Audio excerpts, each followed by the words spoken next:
Hi, Paul. Good afternoon. It's Tuesday, the 29th of November. I wanted to bring up a special topic with you for this audio. It's regarding the Golden Triangle Special Economic Zone in Northern Laos. So, over the last few days, there's been articles that came out in which workers and police have claimed that authorities have no power in curbing all the criminal activities in the Special Economic Zone. It's become a haven for drug trafficking, human trafficking, money laundering, bribery, and wildlife trafficking. It's run by the King's Roman Group, which is a criminal organization. The King's Roman Group owns about 80% of the Special Economic Zone. The Lao government owns the other 20%. Okay, that's really interesting. Obviously, there's a severe bit of, no way to disguise it, but corruption going on there.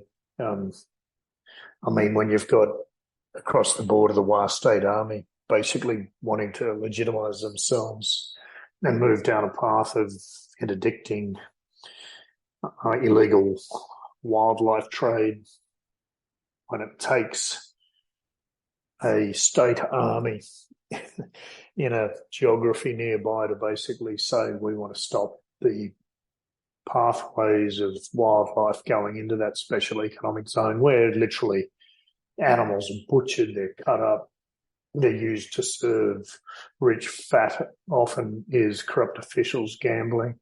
There's prostitution there, there's underage ladies there, there's scamming rooms or entire scamming operations.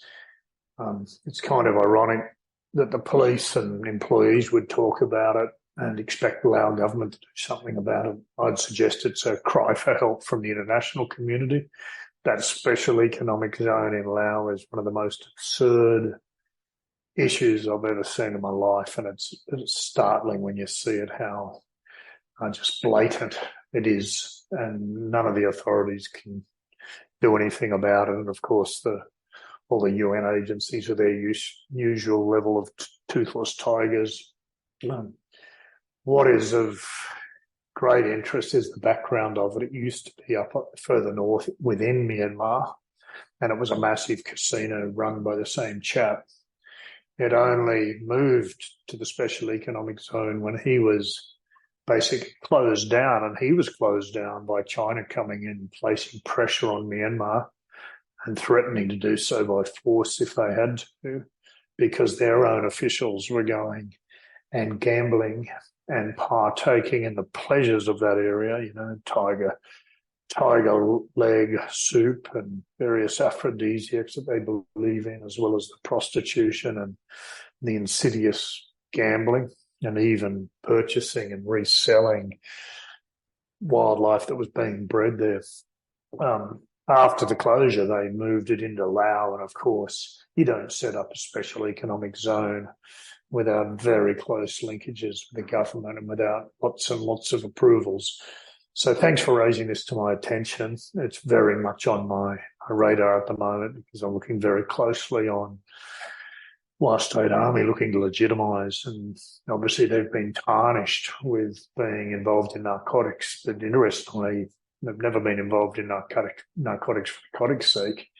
They've been involved in narcotics because of their need to fund a military to protect their culture from what is the now junta government in Myanmar. And even though they have a special autonomy and a ceasefire, it's well in force, they know that the junta can change overnight. So unlike most narcos, the Wa State Army and above them their political wing understand that the dangers of drugs, the dangers of being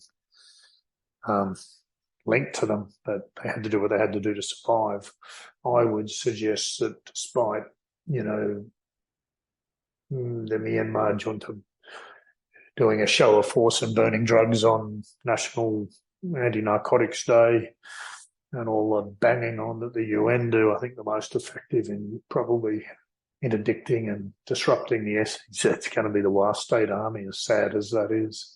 But Uday, thanks for raising it to my attention. Please continue to keep a close eye and escalate directly to me anything pertaining to the SEZ or the borders in both of the Wa State areas their legitimate autonomous area, their area further to the south, and also any efforts for them to make their two zones a contiguous zone, and indeed any conflicts between the Wa and the other major ethnic groups in that area, and with the government, so-called government, the psychopathic junta in Yangon, mate. Okay, thank you.